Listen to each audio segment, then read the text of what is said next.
Bismillahirrahmanirrahim. Alhamdulillah hamdan katsiran thayyiban mubarakan fihi. Wa sallallahu ala nabiyyina Muhammad wa ala alihi wa ashabihi wa sallama tasliman katsira. Amma ba'd.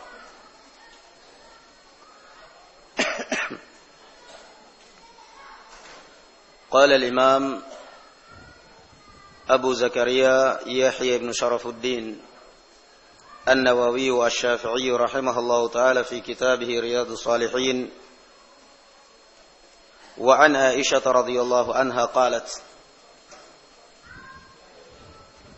dan dari Aisyah, semoga Allah subhanahu wa ta'ala meridhoinya, beliau berkata,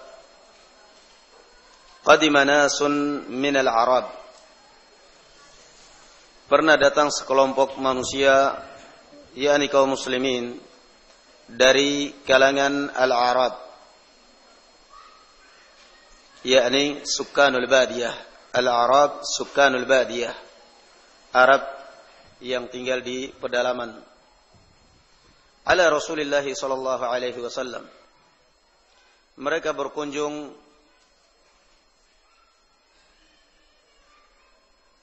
kepada Rasulullah sallallahu alaihi wasallam. Faqalu, dan ini adat barakallahu fikum, kebiasaan seperti ini sudah merupakan kebiasaan Arab dari zaman dahulu dan sampai sekarang. Sampai terkenal barakallahu fikum tahun keberapa Hijriah ya ikhwan yang diistilahkan dengan Amul Wufud.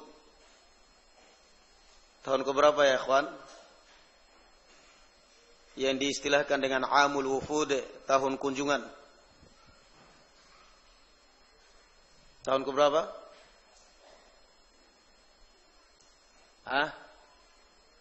Tahun keberapa? Jangan ragu-ragu. Tahun keberapa ya ikhwan? Tahun keberapa ya ikhwan Amul Wufud? Tahun ke-9 Hijriyah.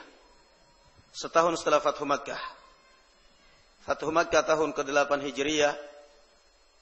Setelah melihat kaum muslimin, yakni Rasulullah sallallahu alaihi wasallam semakin melebar kekuasaannya, beliau berhasil menaklukkan kota Makkah. Pada tahun ke-9 banyak para rombongan barakallahu fikum dari kalangan Madinah maupun sekeliling Madinah berkunjung menemui Rasulullah sallallahu alaihi wasallam sehingga dikenal dengan Amul Wufud. Kebiasaan demikian. Mereka di zaman Rasulullah, kata Aisyah radhiyallahu anha, ada serombongan datang menemui Rasulullah sallallahu alaihi wasallam. Mereka kemudian memanfaatkan pertemuan ini dengan mudzakarah, menanyakan masail diniyah kepada Rasulullah sallallahu alaihi wasallam. Faqalu, mereka pun bertanya, atuqabbiluna sibyanakum? Pertanyaan mereka sederhana, tetapi yang namanya ilmu barakallahu fikum berkah. Mereka bertanya, ya Rasulullah, apakah boleh atau merupakan kebiasaan kalian mencium anak-anak kalian? Faqala na'am. Kata Rasulullah, iya. Ini merupakan rahmah, menunjukkan rasa rahmat terhadap aulad, terhadap anak-anak. Qalu lakinna wallahi ma nuqabbil. Mereka pun terus terang, wahai Rasulullah, terus terang kami enggak pernah mencium anak. Artinya ini bukan tradisi kami. Badu, Pak, keras. Apalagi sudah tinggalnya di Badui, gembala barakallahu fikum onta, tambah kaku. Kata mereka, ini bukan tradisi kita ya Rasulullah, menyium anak. Faqala an-nabiy sallallahu alaihi wasallam, awa amliku in kana Allah naza'a min qulubikum ar-rahmah, muttafaqun alaih. Kata Rasulullah sallallahu alaihi wasallam, saya enggak memiliki apa-apa. Saya enggak berkuasa untuk memasukkan rasa rahmat di hati kalian ketika rahmat itu dicabut dari hati kalian oleh Allah Subhanahu wa taala. Rasulullah sallallahu alaihi wasallam berdalil dengan ungkapan mereka ini bahwa mereka tidak pernah mencium anak-anak mereka. Ini menunjukkan kaku dan kerasnya hati mereka. In kana Allahu qad naza'a min qulubikumur rahmah. Saya enggak bisa berkuasa memasukkan rahmat ke dalam hati kalian ketika dicabut oleh Allah Subhanahu wa taala. Muttafaqun alaih. Menunjukkan barakallahu fikum bahwa memang agama kita ini adalah dinur rahmah. Ar-rahimun yarhamuhumur rahman. Kata Rasulullah sallallahu alaihi wasallam, orang yang suka merahmati sesama, entah barakallahu fikum muslim maupun orang selain muslim yang memang berhak mendapatkan rahmah, akan dirahmati oleh Ar-Rahman, yakni Allah Subhanahu wa taala. Atau bahkan hewan. Kita tahu bagaimana Rasulullah sallallahu alaihi wasallam mencontohkan rahmat kepada binatang. Pernah dalam suatu peperangan, mereka pulang dari peperangan kemudian melihat burung sedang bertelur, atau bahkan sudah menetas dan sudah mengeluarkan anak. Sebagian sahabat radhiyallahu anhu mengambil anak burung ini. Datang kemudian induknya mencari kesana kemari, mengitarin sarangnya, mutar, enggak dapat. Kata Rasulullah, "Man faji'a hadza biwaladiha?" Siapa yang memisahkan induk burung ini dengan anaknya? Qalu nahnu fa'alnahu ya Rasulullah. Mereka menjawab, kami yang mengambilnya ya Rasulullah. Qala iduha, kembalikan. Zalim. Dan sampai demikian rahmatul Islam, barakallahu fikum. Sehingga kalau ada yang mengatakan bahwa Islam agama radikal, Islam tidak mengenal hak asasi manusia, ini tidak lain barakallahu fikum kecuali tuduhan yang memang sengaja ingin menjauhkan dan ingin menampilkan Islam di hadapan publik, di hadapan internasional, bahwa Islam itu adalah agama yang keras. Tetapi tetap aja barakallahu fikum, misi yang demikian gak berhasil.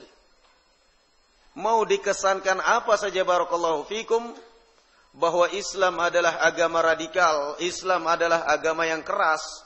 Toh kenyataannya di mana-mana boleh dikata, mungkin apalagi zaman-zaman sekarang, belum pernah ada orang kafir terzalimi dan tertindas oleh muslimin. Gak ada, boleh dikata. Indonesia yang secara notabene negara Islam, barakallahu fikum, terkenal dengan negara toleransi.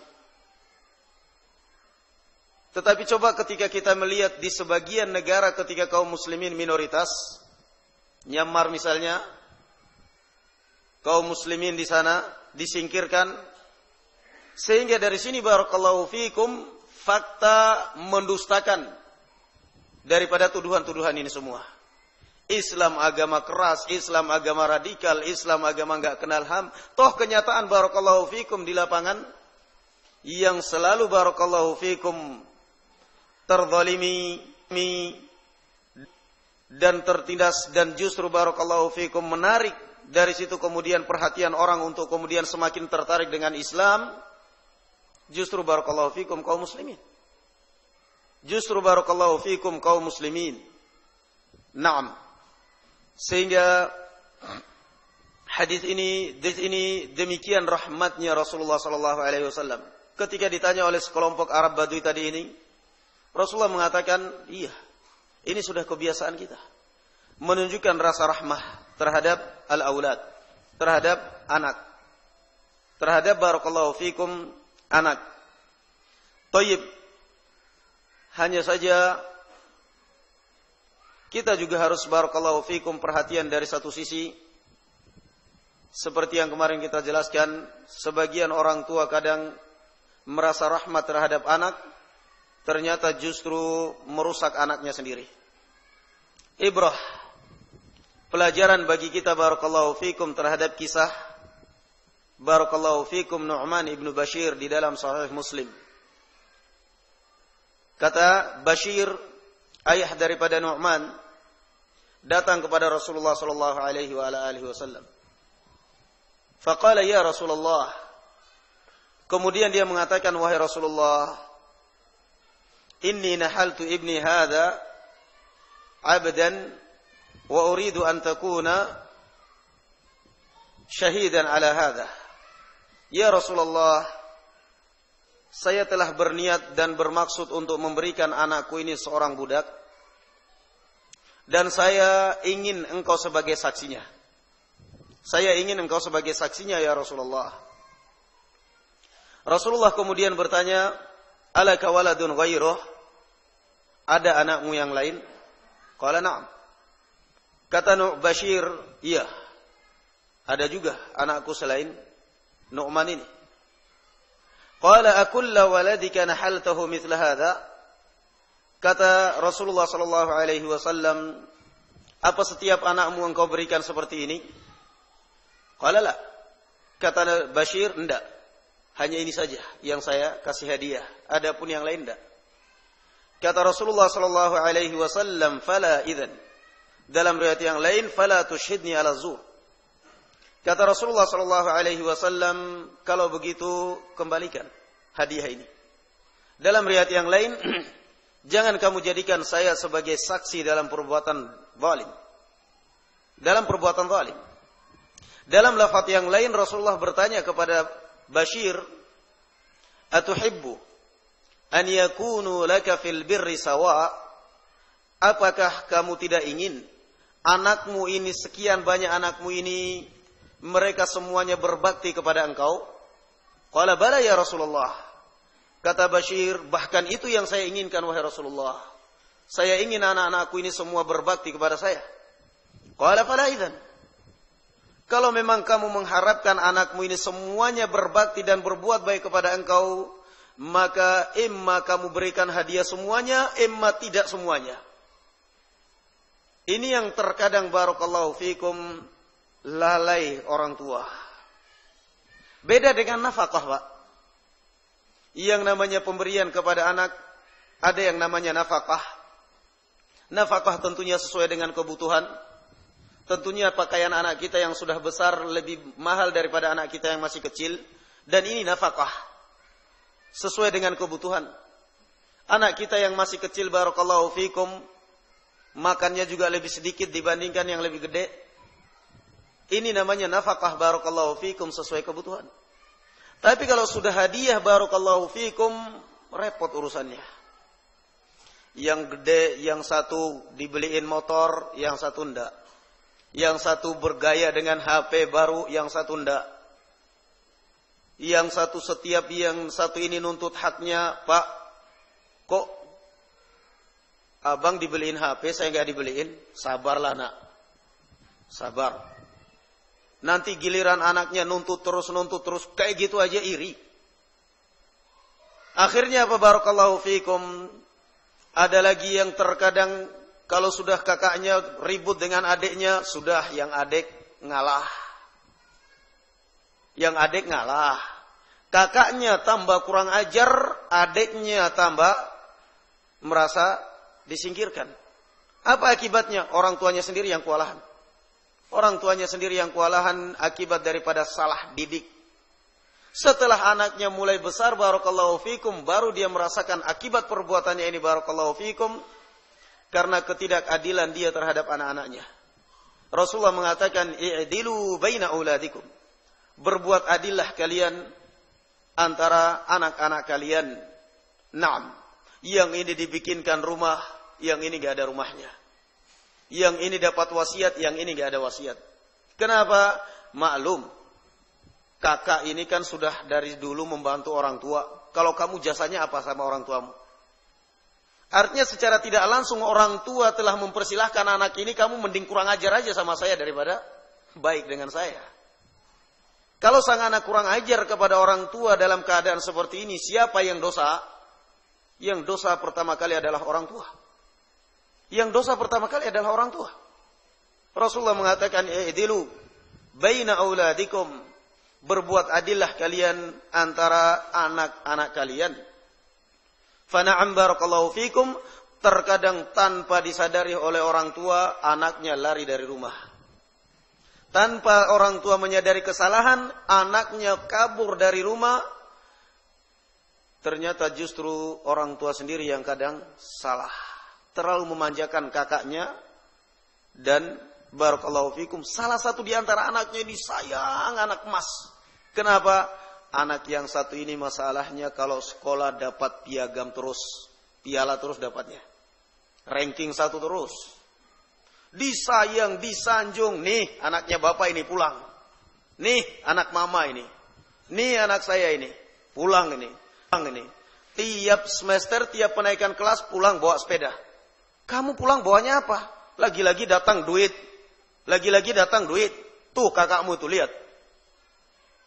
Subhanallah. Ini artinya sama saja merusak anak sendiri. Ini sama saja barakallahu fikum, merusak anak sendiri tanpa disengaja dan tanpa dia sadari. Membandingkan terus, kamu gak kayak fulan, kamu gak kayak kakakmu, kamu gak. Lebih bejat lagi kadang-kadang mertua membandingkan menantunya di hadapannya masing-masing. Ke rumah menantunya yang satu cerita, wah menantu saya ini gak seperti menantu saya yang sana. Nanti ke rumah menantunya yang lain lagi, wah gak kayak menantu yang sana. Ini iblisnya seperti ini. Terus mengadu keadaan anak-anak barakallahu fikum di dalam rumah. Sehingga iya kalau misalnya antara menantu, antara anak-anak kemudian mereka sudah tumbuh jiwa kedewasaan. Saling memaklumi. Maklum bapak kita memang seperti itu. Maklum mertua kita memang seperti itu. Maklum ibu mertua kita memang seperti itu. Yang penting kita antara anak, antara menantu jangan sampai ribut. Syukur kalau seperti ini. Tapi kalau ternyata salah satunya dewasa, yang lainnya masih kanak-kanakan, GR. Kemudian merendahkan adiknya atau adik iparnya, merendahkan sananya dan lain sebagainya. Ini menunjukkan adamur rahmah atau menunjukkan jahal. Menunjukkan lemahnya rasa rahmah. Dan menunjukkan barakallahu fikum salah dalam pendidikan anak. Naam, kita diperintahkan untuk adil. I'dilu baina auladikum. Berbuat adillah kalian antara anak-anak kalian. Yang satu karena sekolah dibiayai duit habis-habisan. Yang satu karena enggak sekolah nyuci aja di dapur masak.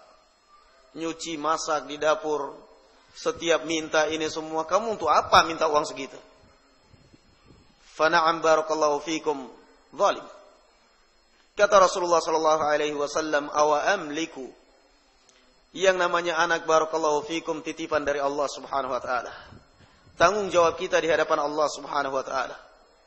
Fana'am, sehingga kita harus berusaha dan berupaya untuk bagaimana supaya menunjukkan rasa tanggung jawab kita terhadap Allah Subhanahu wa taala. Lihat Rasulullah mengingkari demikian besarnya, demikian kuat pengingkaran beliau ketika mendengar berita bahwa kebiasaan Arab Badui tidak pernah mencium anak-anak mereka. Di dalam riwayat Jabir bin Abdullah yang juga diriwayatkan oleh Bukhari dan Muslim, kata Rasulullah sallallahu alaihi wasallam, "Man la yarhamin nas la yarhamuhullah." Barang siapa yang tidak merahmati sesama, maka Allah Subhanahu wa taala tidak akan merahmatinya. Siapa yang ingin jauh dari rahmat Allah Subhanahu wa taala? Siapa yang ingin jauh barakallahu fikum dari rahmat Allah Subhanahu wa taala? Artinya ternyata rahmat Allah Subhanahu wa taala sangat dekat. Kuncinya apa? Kuncinya adalah merahmati sesama, menyayangi sesama. Fana'am barakallahu fikum, masalah yang mungkin terjadi ketersinggungan, terjadi mungkin barakallahu fikum merasakan sakit hati, itu wajar.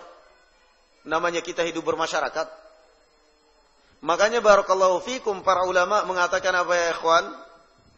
Kita diperbolehkan di dalam agama kita ini, diperbolehkan oleh agama kita untuk mendiamkan teman kita selama 3 hari. Dalam rangka apa? Menghilangkan rasa sakit hati. Kenapa saya sakit hati dengan kalimat yang saya dengar dari lisan dia? Boleh. 3 hari. La yahillu li muslimin an yahjura akhahu al-muslim fawqa 3. Yaltaqiyani fayu'ridu hadha wa yu'ridu hadha wa khairuhum alladhi yabda'u bis salam. 3 hari boleh. Kata Rasulullah, tidak halal bagi seorang muslim untuk mendiamkan saudaranya lebih dari 3 hari. Bertemu kemudian masing-masing buang muka, dan yang paling baik di antara keduanya adalah yang memulai salam duluan. Bukan yang kemudian mengatakan, saya sih terserah dia. Kalau dia baik ya baik, kalau ngajak berantem, berantem. Siapa dulu dong? Tidak. Kata Rasulullah, yang memulai yang baik adalah alladzi yabda'u bisalam. Yang mulai duluan salam itu yang terbaik. Bukan yang kemudian saling menggantungkan nasib. Yang satu mengatakan, saya sih terserah dia. Dia baik-baik. Dia ngajak gulat-gulat. Itu aja. Tidak. Ini masih diperbolehkan. 3 hari, 3 malam masih rukhsah. Masalah apa ini? Masalah agama maupun masalah pribadi. Saya benar-benar sakit hati dengan orang ini. Kenapa sih? Lah habis kita berdiri di situ 5 orang, datang bagi-bagi duit, saya sendiri nggak dikasih. Sakit hati nggak itu? Ya sakit hati. Barangkali yang lain ini memang dia punya utang sama 4 orang ini. Oh enggak kok. Memang dia sumbangan ngomongnya. Sedekah. Nih. Semua disalami. Salam. Giliran saya nggak disalami. Saya pernah salah apa dengan orang ini? Sakit hati. Boleh. Untuk menghilangkan rasa sakit hati, rasa dendammu tadi ini masih diperbolehkan selama 3 hari 3 malam. Tapi kalau sudah lebih dari 3 hari 3 malam, barakallahu fikum, bukan lagi urusanmu. Urusannya adalah sudah urusan agama, dan ini barakallahu fikum kembali kepada maslahat dan mafsadah. Kalau yang terbaik barakallahu fikum adalah kamu mendiamkan supaya orang ini baik dan taubat, bisa aja. Tapi kalau ternyata kamu diamkan justru tambah berjauhan dan tambah parah dan tambah rusak, apalagi tambah menjerumuskan orang ini dalam kemaksiatan, maka berarti tidak ada baiknya untuk didiamkan. 3 hari kamu lihat orang ini berbuat maksiat. Saya nggak mau bicara dengan orang ini. Habis berbuat maksiat terus 3 hari. Setelah 3 hari ternyata kamu melihat orang ini, barakallahu fikum, ini orang kalau kita diamkan justru tambah jauh maksiatnya, tambah parah. Berarti jangan didiamkan, didekati. Fana'am barakallahu fikum. Intinya man la yarhamin nas la yarhamullah. Siapa yang tidak merahmati sesama, Allah Subhanahu wa taala tidak akan merahmatinya. Dan ini ancaman. Ini ancaman. Bukan berarti Allah Subhanahu wa taala akan mencabut rahmat dari seorang secara mutlak, karena kenyataannya barakallahu fikum, semua siapa saja di dunia ini mendapatkan rahmat Allah. Orang kafir dirahmati oleh Allah Subhanahu wa taala. Kalau enggak dirahmati oleh Allah Subhanahu wa taala, udah lama mampus itu orang kafir. Udah lama tenggelam Israel. Tetapi karena rahmatnya Allah Subhanahu wa taala, mereka pun bernapas. Mereka pun barakallahu fikum makan, minum. Apa kalau bukan karena rahmat Allah? Jelas rahmat Allah Subhanahu wa taala.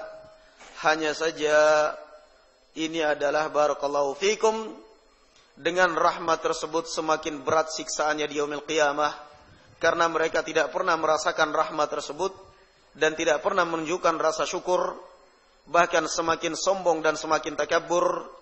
Nas'alullah azza wa jalla an yudammira al-kafarah wa nas'aluhu bimannihi wa karamihi an yuwaffiqa al-muslimin wa an yahdiyana wa iyyahum ila sawa'is sabil wa nas'aluhu bimannihi wa karamihi an yu'allifa baina qulubil muslimin wal mu'minin wa sallallahu ala nabiyyina Muhammad wa ala ali Muhammad wa subhanaka Allahumma bihamdika la ilaha illa anta astaghfiruka wa atubu ilaik. Wassalamu alaikum warahmatullahi wabarakatuh. Walhamdulillahi rabbil alamin.